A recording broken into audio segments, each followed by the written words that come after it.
Hi everybody, welcome to this episode of Molly Up North.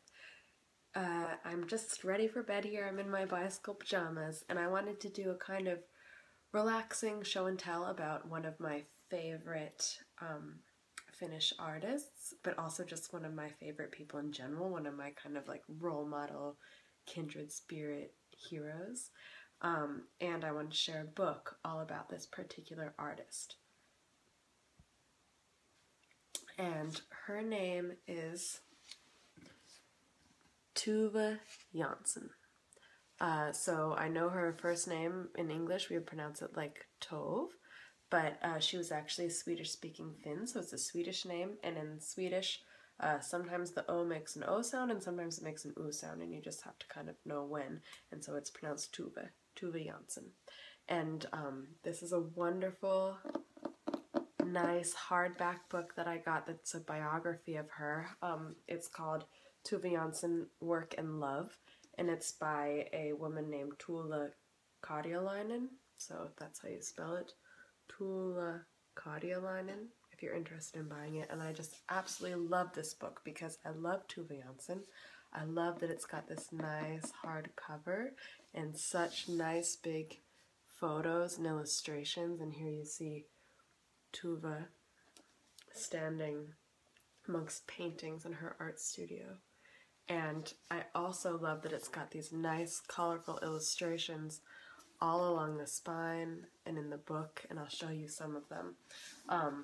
Now some of the reasons, so Tove Jansson, what she's most famous for was creating the MOOMINTROLls, and the Moomins are these characters. There's Moomintroll, there's Moomin Mama, Moomin Papa, and they have lots of friends who live with them in their valley. And it was a series of children's books. It was also a comic strip, and it was spun off into lots of different things. So there were plays, there's lots of different Moomin merchandise now, there's a Moomin World that you can visit in Finland, so it became very, very popular, both within Finland but also internationally.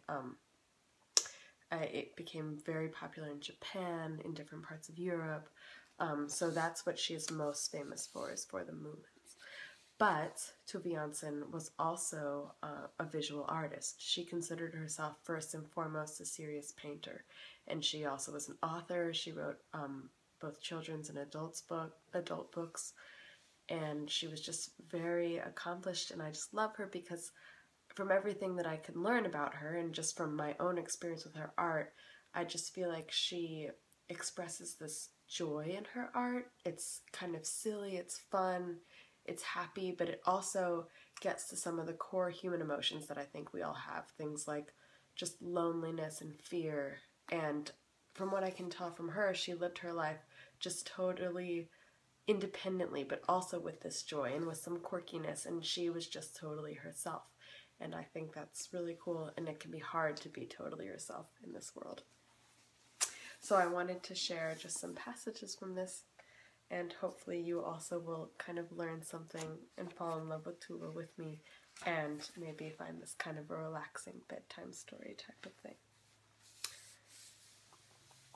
So one thing that I really like about her life story is that her and her mother were very, very close, and it was actually one reason that even though she dreamed sometimes of leaving Finland and finding some kind of paradise elsewhere, she never left.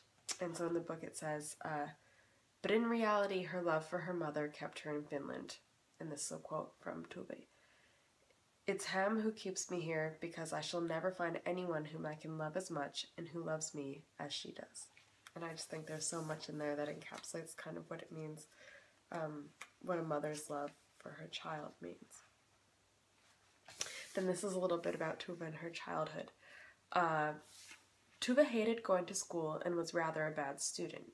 She never really writes about school, and there is nothing of the kind in Moomin Valley, for example. When she occasionally mentions schools, it is in a negative light, comparing them to prisons. Tove's own school years were difficult. The subject she hated most was mathematics, which she did not understand, and from which, at Ham's request, she was excused. So her mother excused her from mathematics. I can relate. In the drawing class, the students had to make meticulous pictures of owls and the like, and Tove loathed it. And then I'll skip a little bit. Tove said that she did not want to look back on her school years and often repeated that school had been an unpleasant experience that she had mostly forgotten, including the reasons she had been so afraid of it. As an adult, she suffered when giving interviews, as the questioning reminded her of the terrible years of school and lessons, as well as the endless questions of the teachers. So I kind of like that. I mean, sometimes life can be hard, and institutions like school can be hard, where you're constantly pestered and required to perform and surrounded by all these other people.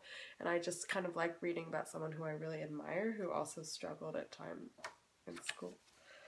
And I marked this page. I have little bookmarks here of different things I want to share with you. And I marked this page because it's an illustration she did, a painting. But her mother was an illustrator and did a lot of illustrating in India ink. And Tove learned to illustrate with India ink as well. And so this painting is called Asleep Among the Tree Roots. And it's, she does some illustrations in India ink in here. And I just think they're the cutest things. You can see these quirky little creatures snuggled up amidst the roots of this tree. And they just look so cozy and cute. And I love it. Anyway. So a lot of what I like that this biography includes are a lot of letters and writings that Tove wrote. She was a fairly avid corresponder. She had some good friends and with her brothers and stuff, and I just think she was a wonderful writer, and she expresses so much of so many things that I feel like I feel as well. And so it's one of these things where I was reading it and I was like, you know, someone has lived what I'm living, someone's speaking what I feel, and I just think that's such a magical thing when you realize that we're not alone in this world, that other people have felt what we feel. And so this letter was written, she had been having kind of a love affair with this man, Topsa, during World War II, which was an incredibly difficult time for Finland, as for a lot of the world, obviously. And a lot of men were going off to fight in the war, and it was just horrible for everybody and for the people who were left behind in Finland as well. And so she had arranged to meet this man she had been having kind of a relationship with. And this is a letter that she wrote to a friend of hers about what was going on. So she had arranged to meet this man, Topsa, in her studio in the evening, and he arrived, but apparently it was all very gloomy. And so she wrote, I was filled with dissatisfaction and sensed with dread how poor I had become. Instead of the warmth, the old simple warmth that asked for and demanded nothing, there were only bitter recollections, brooding, and worry. He was totally alien to me. First, I must understand, I said, that his letters meant nothing, that he loved me but still kept me waiting every night. Topsa said nothing. I understood less and less. He fell asleep and I was terribly lonely. Suddenly, I thought that there ought to be only one thing that could make that which is ugly beautiful again, and it was that people should love one another enough. Enough in order to understand and not just forgive but also forget. I woke him up and tried to erase everything from my brain and said, Topsa, I've forgotten all about it. Let's just be happy. After all, it didn't matter so much what he felt for me and what he had done. The main thing was that I should love enough. He smiled at me and hugged me.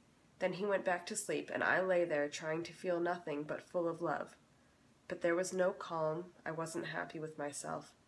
All the things that made me not want to marry came before me again, all the men I had seen through and despised. All of that loyally united and protected pedestal of male privilege, the glorification of men's weaknesses in as many inviolable slogans.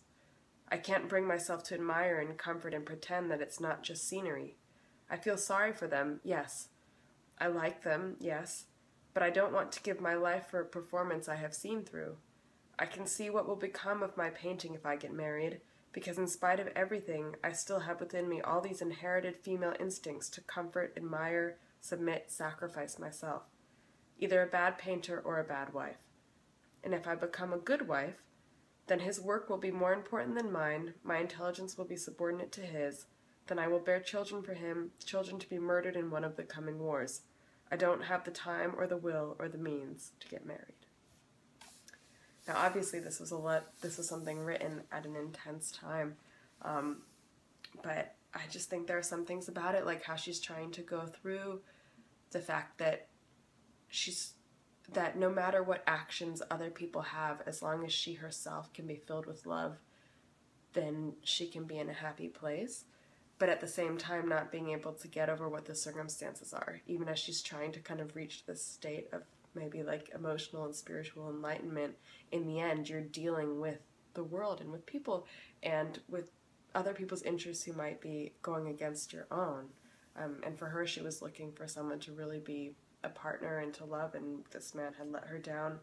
And I also just think that so much of this sounds so honest and so kind of familiar to me in a way, and just some of her struggles about uniting herself to someone and what that would do to her own work and her own passions. Anyway, so that letter really stuck with me. And oh, I just love this photograph. You see little Tove there, kneeling among all her paintings in her studio. She finally saved up and was able to get her own art studio, and she would work there like crazy, and it had these big, high curved windows and these bookshelves and these high ceilings, and she's just there among her paintings, totally absorbed. I think it's such a cool photo.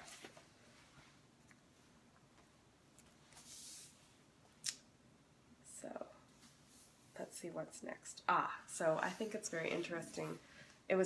I liked reading about kind of the debates and the movements within the art field, because there's definitely like this kind of group of artists, and they would inspire each other, not just artistically but also intellectually. Oftentimes there were strong ideologies behind certain movements in painting.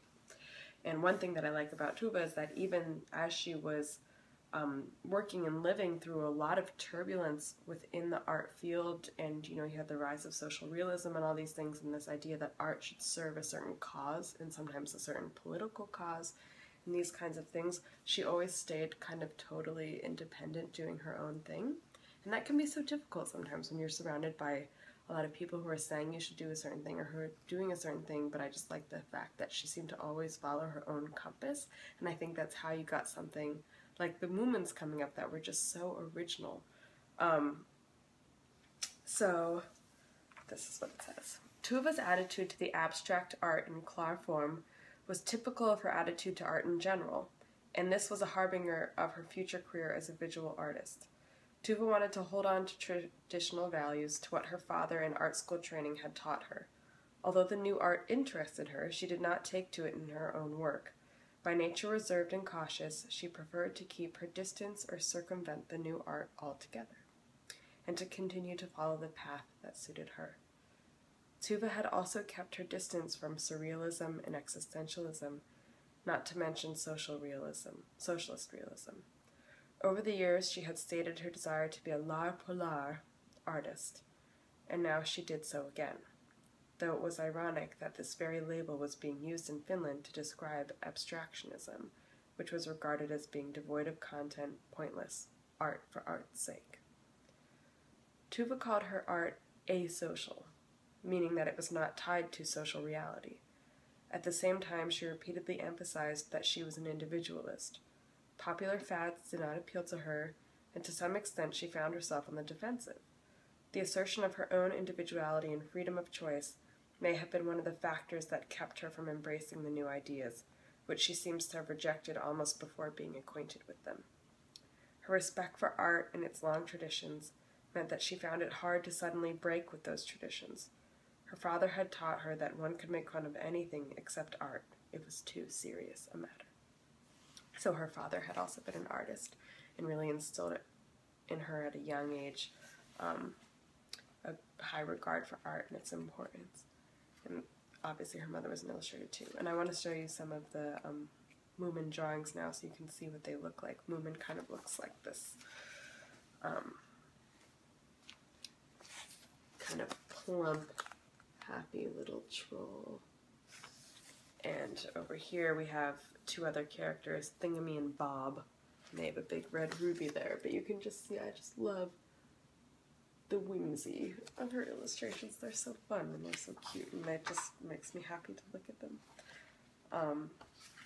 Let's see if I can find any others. Any others that I want to show. There's a character here. Snufkin. So cute. This wanderer. Snufkin is very independent, but look at his little eyes and his round face.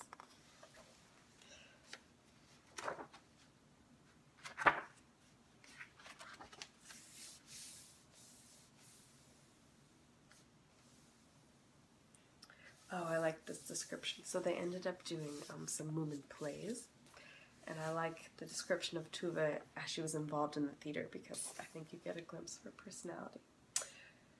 Moomin Summer Madness was a brilliant and inspiring basis for a dramatic adaptation, as the book concerns a theater and the making of theater. The play was given the title Trolls in the Wings, and Vivica directed it in 1958, this time for Lilla Teater. That means like little theater in Swedish. I know I totally mispronounced that. Sometimes it's unfortunate, but I say Swedish words with a Finnish accent, which is totally wrong, and I don't even speak Finnish fluently, so it's just silly and ridiculous. But that's what I do. Tove wrote the script and created the scenery. She took part in the production work just as enthusiastically and loved to share in the frenetic activity and see her expectations of the first night transposed into reality, wondering if the evening would be a success or a failure, just as she had in the days before her first play was performed. The rehearsals electrified her as they did everyone else in the show. Tove's close friend, Lilla Teater actress Birgitta Ulfsson, called Tove in the theater a little weightless wildcat, bouncing back and forth between stage and auditorium, with a paint pot in one hand and a notebook in her pocket, fixing, correcting. She is very practical. So I love that image of her like a little wildcat with her paintbrush and her notebook and bounding around and kind of just like doing very hands-on stuff and really loving it and enjoying it. And this is one more thing. Apparently when the play performed in Norway, Tove also appeared as the black half of the lion under a yellow cloth and managed the tricky choreography with flying colors. She was, after all, an enthusiastic and capable dancer. And this is something that you hear, that they write about in this book, that she really loved to dance. And I totally understand the feeling of just dancing and losing yourself and feeling totally free and alive. So this is something that I think captures kind of a fundamental feeling of maybe loneliness and horror at life as you grow up and realizing that you can be alone. And yeah, so this is an excerpt from Moominland Midwinter. So it's from the book. And this is Moomintroll. He's looking for his own place in this strange world. The whole world has died while I slept. This world belongs to someone else whom I don't know, perhaps the Groke. It isn't made for Moomins to live in. He hesitated for a moment, but then he thought it would be even worse to be the only one awake while everyone else was sleeping. And so Moomintroll made the first tracks in the snow, across the bridge, and on up the slope. And then this is the author's commentary. Part of being grown up is the ability to accept and even see the beauty in fear, loneliness, and life's imperfections. Moomintroll does not return to Moomin Mama and tries not to go back into hibernation. He merely says, "The whole world has gone to sleep. I'm the only one awake, and I can't get back to sleep again. I'm the only one, and I have to wander and wander, for days and days and weeks, until I too become a snowdrift that no one even knows about." Again, the commentary. The primal sorrow of missing a person close to you has overwhelmed him. In the past, when Moomintroll was a child, Moomin Mama's wisdom and warm lap chased sorrow away. But now there is no Moomin Mama, no miraculous handbag with cures for sorrows great and small. Moomintroll is alone, and he must cope alone. Although the book deals with loss, death, and above all, the terror of being left alone, it is also a story about finding great love, Moomintroll finds fresh footprints in the snow and goes crawling off to catch up with the hiker. This is again a quote from the book. "Wait," he shouted. "Don't leave me alone." He stumbled on, whimpering through the snow, and suddenly all the fear of the dark and the loneliness descended on him. It must have been somewhere there all the time, ever since he woke up in the sleeping house, but only now did he dare to be really afraid.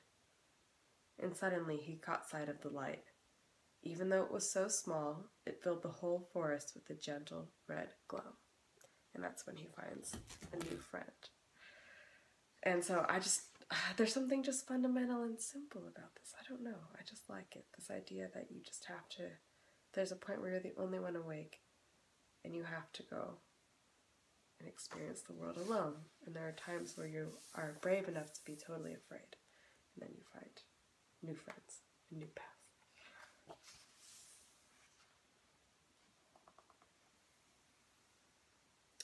And here's another passage, and here's a couple of her paintings.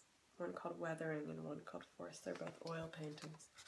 Some of her slightly later work. So you see, I mean, she was incredibly diverse and considered herself first and foremost a painter, even though her Moomin illustrations were so famous.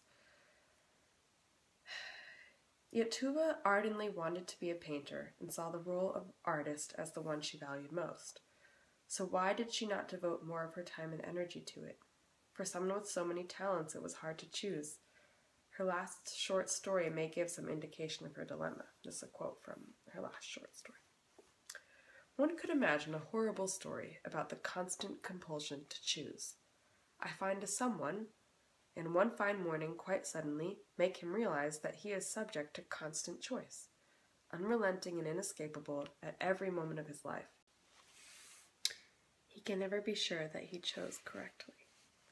And I just think that there's something, it does sound like a total nightmare always having to choose, because on one hand we do always want kind of like freedom, total freedom and control in our lives, but there's also a stress and fear and difficulties that come with freedom and the need to constantly choose. So I think that's everything I wanted to share. Tove, even though she did have relationships with men earlier in her life, later fell in love with a woman, but things didn't work out with her. Then her kind of long-term partner in life was another woman named Tove. That's them they loved. They had a small island where they built this like little house that was tiny and it had a window on all four sides, and it was very simple, and they would go stay there in the summers on an island, and I think that they found some peace together.